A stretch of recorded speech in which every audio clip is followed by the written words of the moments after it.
if you know God has proposed on your heart, go and apologize. Go and say, I'm sorry.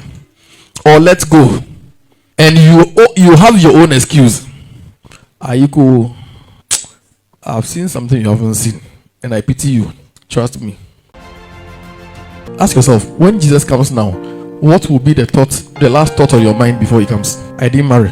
By the time he comes, you'll be planning your marriage instead of planning your destiny. You didn't find purpose. You didn't find what you were supposed to do on this earth for him. You never walk in purpose. What all the things you need to do to win souls, you didn't do them. You didn't raise any man. You didn't bear any fruit. Most of us, if Jesus comes, we'll beg him to go and come in 3 seconds. So let's change everything before he comes back again. You need just 3 seconds.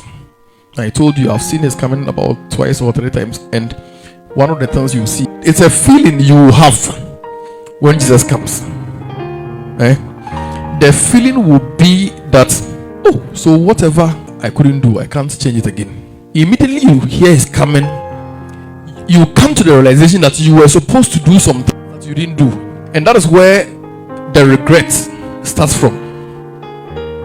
So immediately you start wishing that you have about just 5 minutes to repent, to do this, to say I'm sorry to this person that you said me, I'll never apologize to him. Don't keep any grudge with anyone. The standard we have been given is the love of God. Because when he comes, I saw that whatever I had done, this is it. You can't add, you can't remove, you can't change it. But you can change it now. You can go back and say, I'm sorry. See, it doesn't change anything. It doesn't change anything. It is you that think you have pedigree, that you go and say, I'm sorry. You wait, that's your pedigree. When Jesus comes, you bring your pedigree along to come and stand before him and say, media, I said I won't say sorry because some of us who have seen him, we know how the thing is. Don't risk it going to stand in front of him with those excuses. Even you cannot say it. When he appears, you cannot say you don't know. When you see him, you cannot say all the foolishness that you have been doing. That it's because she said she won't forgive. Really, when you see him, the only thing that comes is Lord have mercy, because there's something in you that acknowledges that I've been wrong. It's like he's so much of light. When he comes, all the darkness in you, all the weaknesses, all the sin are exposed to you yourself, and you start seeing how foolish you have been, how wicked you have been, how selfish you have been, how disobedient you have been. And you can't do anything about it. That is why I live like I'm foolish. I live like and I like that.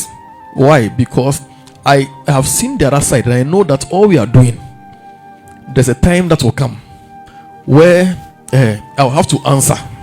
So I'm actually preparing my answers. So he says, go and apologize. I say, okay, it doesn't matter what, let me go and apologize, because there's no other answer apart from what he said you should do.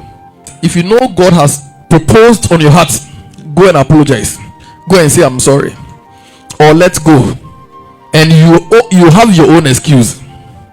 You go, I've seen something you haven't seen, and I pity you. Trust me. And some of us, sorry to say, we are so foolish, because we actually have nothing to lose, but we prefer, it's difficult for a rich man.